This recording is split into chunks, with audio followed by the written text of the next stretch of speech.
at them, Dad. Must be thousands. Beaters. Mostly longhorns. From Arizona and New Mexico. They could only belong to one man. Yep, Dan Foster. Where are they all headed?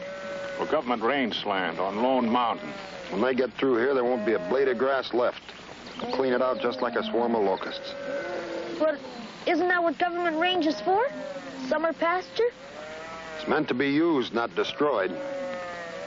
You two go on back to the ranch. I'm going to have a little talk with Foster. I don't think it'll do any good.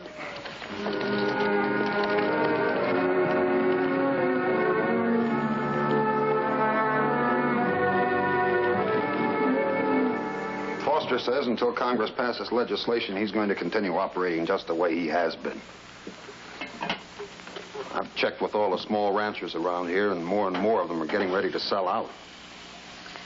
I don't understand why the government doesn't do something about this. They don't realize how serious it is. You know how many letters I've written to our congressman and senator, even the governor.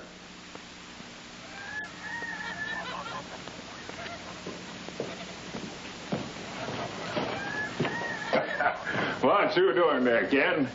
Tying up some flies. Trout season opens tomorrow. That's right. I almost forget. Big day for you, huh? I hope so. You should spit on the hook. Hello, Ken. Skinny, what are you doing over here? I popped in to see your dad. Figured you'd be here at the Flicka.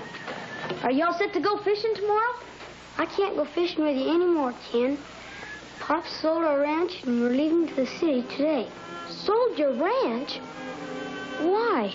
On account of what's happening to the grazing lands. Pop says he's getting out while the getting's good.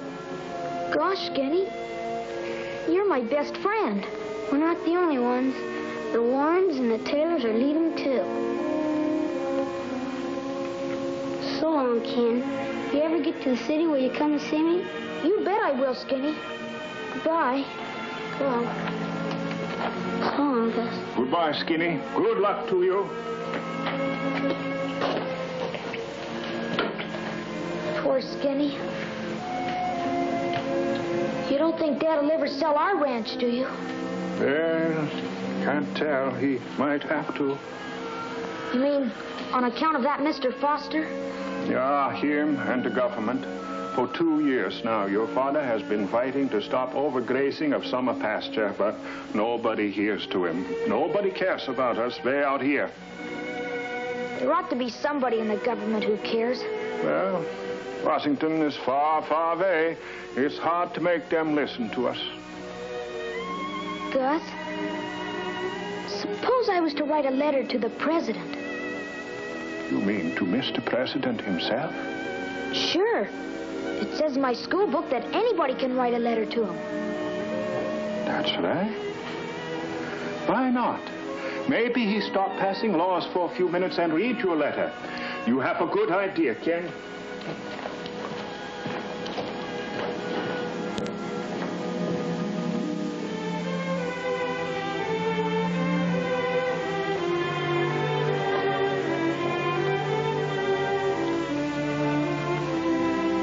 Dear Sir,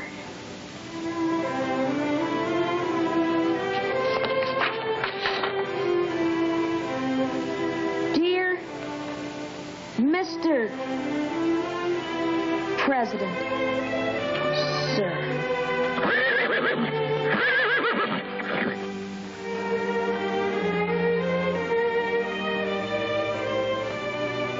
My father is in trouble.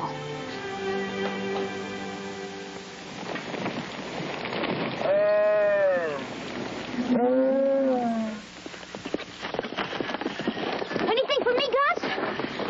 Oh, not today, Ken. Thought for sure I'd get an answer from the president by now. Oh, he just hasn't got around to reading your letter yet. But it's been more than 3 weeks since I wrote him. What's he been doing all this time? Well, he's a pretty busy fellow. He gets quite a few letters, you know. You just got to have patience.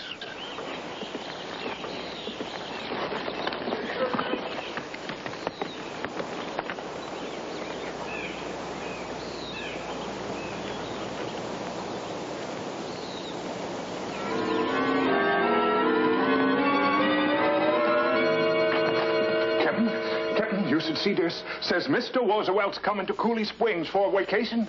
The vice president? Yeah. TR coming here? Yeah.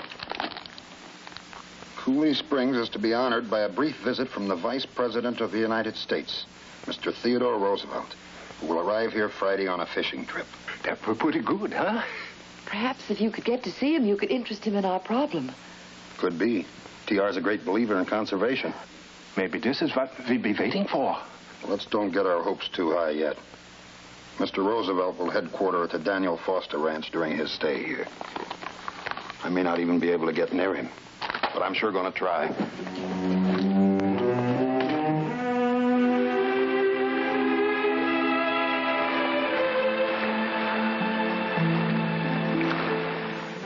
All this talk you've heard about ruining the grazing land for future generations, a lot of poppycock, TR. This country out here is so big you could never use it all up. Dad, do you think this gray hackle with the yellow body will fool the big ones at Willow Creek?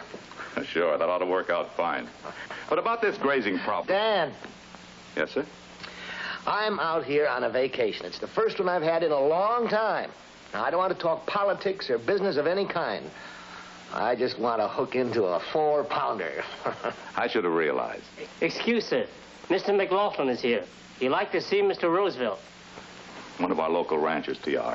I'll handle him. Fine, fine. Now, you duck out this door and head down street. About a quarter of a mile from here, you'll find some good fishing holes. Bully, Dad, bully.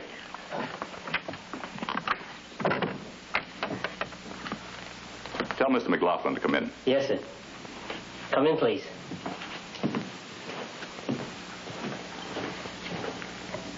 Hello, McLaughlin.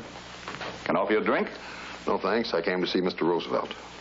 Well, unfortunately, he's not available to anyone. He's here on vacation, and those are his own words. His words are yours, Foster. I'm sorry you doubt me, McLaughlin.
Here, let me help you.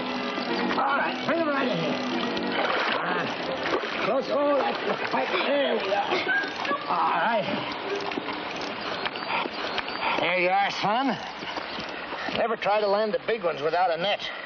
That's a sure way of losing them. Yes, sir, but I don't have a net. Well, then it's a lucky thing I came along. Say, he's a Jim Dandy. What is this thing you caught him on? A goose bar special. Look.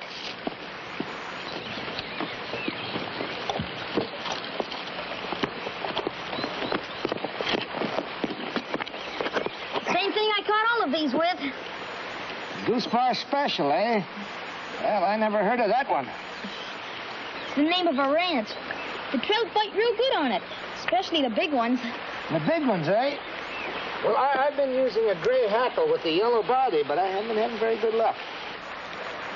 I don't suppose you would have an extra one of those, what did you call it? Goose bar specials. Here, I made this one this morning. Well, let me pay you for it. Oh, no, sir.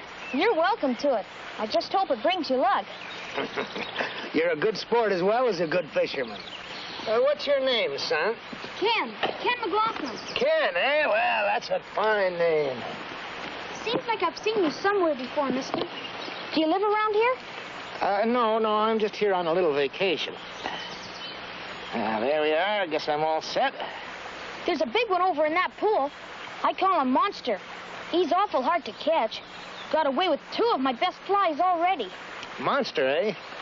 Well, let's see if we can interest him in a goose bar special.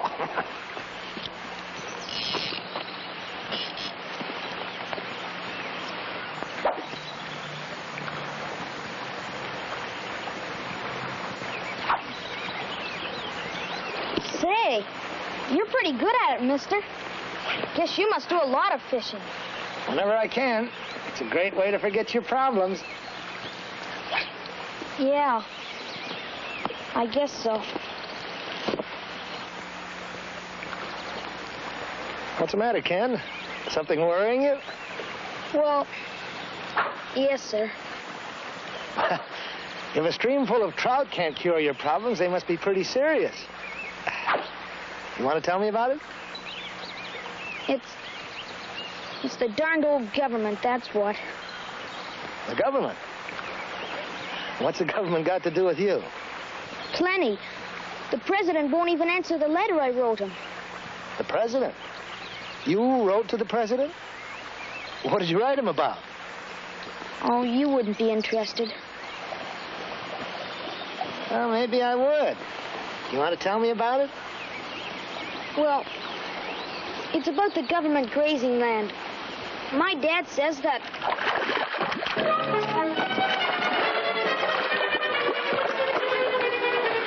monster, mister! You got the monster! Hold on to him, mister! Don't let him get under that log! Don't give him too much slack! He got away. I thought for sure you had him. No use trying for the monster again today. But I'm coming back in the morning. How would you like to join me, Ken, and bring along a couple of those goose bar specials? I'd like that fine, sir. Bully. Well, I'd better be getting back. The people I'm staying with will wonder what happened to me. Yes, sir. Thanks for your help, Ken. I'm looking forward to tomorrow. Bye.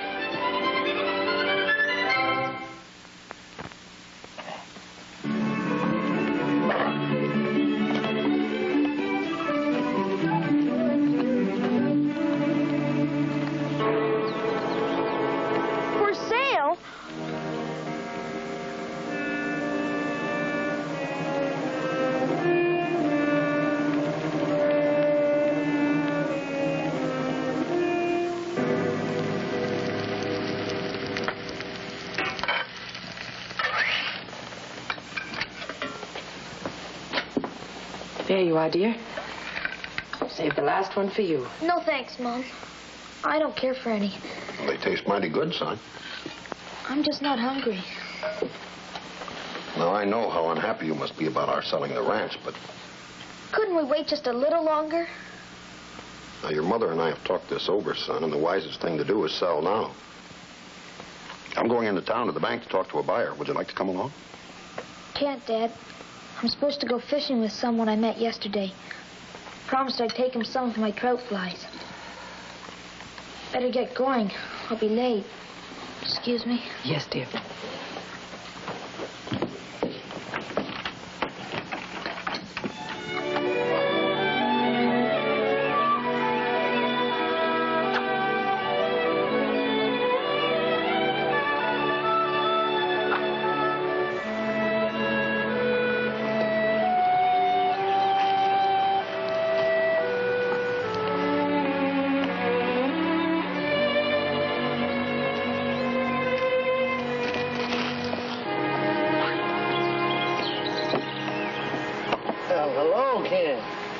You'd forgotten about me. I'm sorry to be late, sir. Here are the flies I promised you. Bully, son, bully. Oh, by the way, I brought you a present. It's right over there on my coat. A fishing net. I figured a real Isaac Walton like you ought to have a net for the big ones. Well, that was nice of you, but you didn't have to do it. Well, you didn't have to bring me these flies either. Well, come on. Come on, get your rod and let's see if we can't hook into the monster. Not today, sir. I'm not going to fish. What's the matter, Ken? You still got a chip on your shoulder about the government? I sure have. More than ever. Well, tell me more about it. Well, it's like I started to tell you yesterday. My dad says certain people like Mr. Foster are using up the grazing land around here so fast that pretty soon there won't be any left for now or the future. Well, from what they tell me, there's more grazing land around here than anybody could ever use. So there's no need for regulation. That's not true, sir. Skinny Wilson, he's my best friend. His father had to sell out on account of his summer pasture was ruined. Ah, losing your best friend, eh? Oh, that is serious. My dad says the government ought to wake up before it's too late. But I guess it's too late for us anyhow. Well, how's that, son? My dad put the ranch up for sale. We're gonna have to move, too. What's your dad's name, son? Rob McLaughlin. Rob McLaughlin. People call him Captain, because that's what he was when he used to be with the cavalry. Well, I was in the cavalry, too. You were? Maybe you knew my dad. He was with the Rough Riders. You don't tell me. Well, then he must have been a bully good cavalryman. I served with the Rough Riders, too. With Teddy Roosevelt? Yes. You might say I served with him. He's out here now on a vacation. Did you know that? Yes. Yes, I know, Ken. You see, I'm staying at the Foster Ranch. I'm, one of the Roosevelt party. You are? I hope you don't think I was disrespectful about the government. You have a right to criticize. Everyone does. It looks like the monster. Hold on to him, mister. Don't let him get away.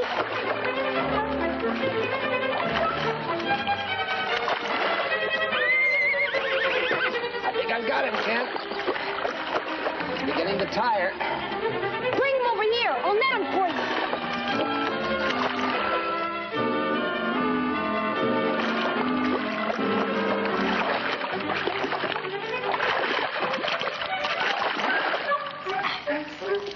It's the monster, all right. Bully! Unhook there. That's it. The biggest one I've caught in years. Let's get a picture of it. Get my camera over there, Ken.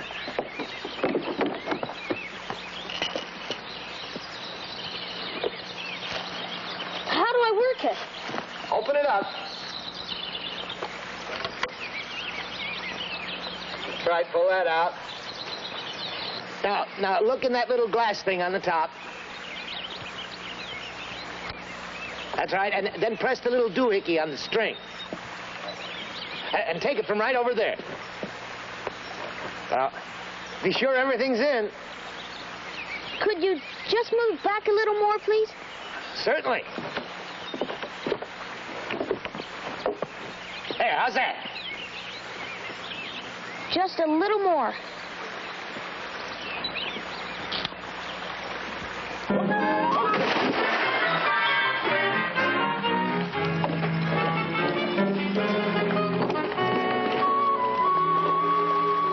Are you all right? I never felt better in my life. Did you get the picture? I sure did. Oh, good. Well, I'd better be getting home to change my clothes. Oh.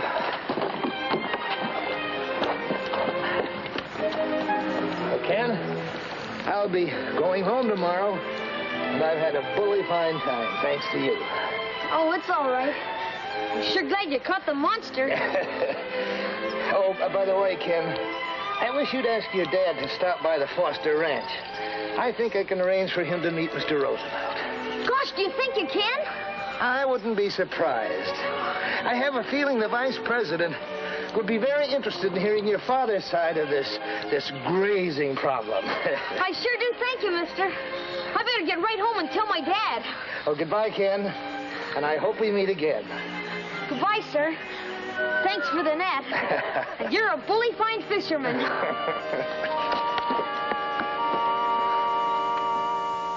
I'd hoped to get a better price, but it is all cash, and the stock's included.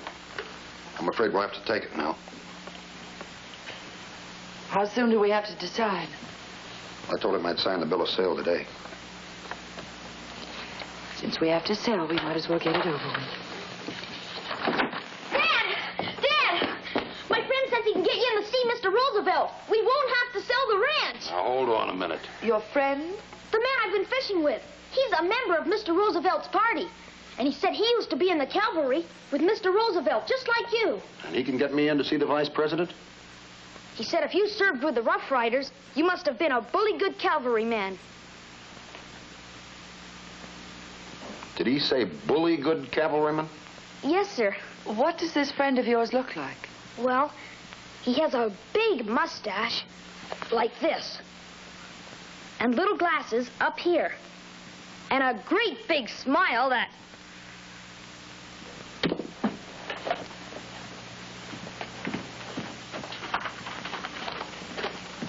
Look at this picture, son. Is that the man you went fishing with? Why, yes. Only this... It says that this is... Mr. Roosevelt. Beg pardon, sir. Mr. McLaughlin to see you. Fine, fine. Have him come in. Well, hello, Captain McLaughlin. Mr. Vice President. Colonel to you. Say, I'm glad you came to see me. Well, I tried before, but... Yeah, so I heard from your son. Oh, a splendid boy you have there, Captain. Well, I think so, sir. But why didn't you tell him who you are? It would have been quite a thrill for him. Oh, maybe so. But I was getting some mighty valuable information. Sit down. Tell me about this grazing problem. Yes, sir. Oh, excuse me, DR. I didn't know you were busy. Oh, come in, Dan. I asked the captain to come over and tell me about the grazing situation. You might find it interesting. Well, I've heard it before, TR. But I'd be happy to hear it again. Bully. I want to get the facts on both sides before I leave for Washington in the morning.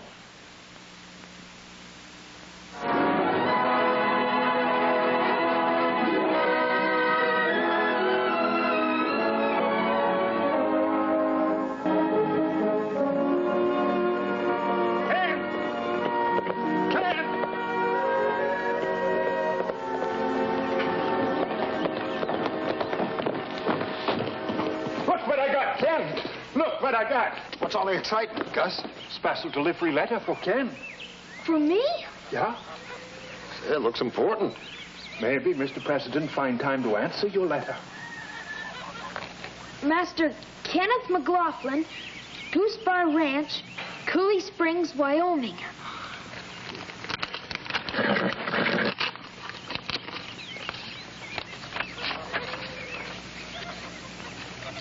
The picture I took of Mr. Roosevelt. Well, what's in the letter? Read it. Dear Ken, this is to let you know that as a result of our bully talks together, the government is now awake to the grazing problem. Something will be done about this in the very near future. If you ever get to Washington, I would be very happy to have you as my guest. Meanwhile, save me some Goose Bar specials. Your fishing pal, Theodore Roosevelt, President of the United States. Oh, you should be very proud of that, son. It isn't every little boy who can influence the government. Just think, Flicka. It's all because we helped them land a fish. That's right, son. And you caught a pretty big fish yourself that day.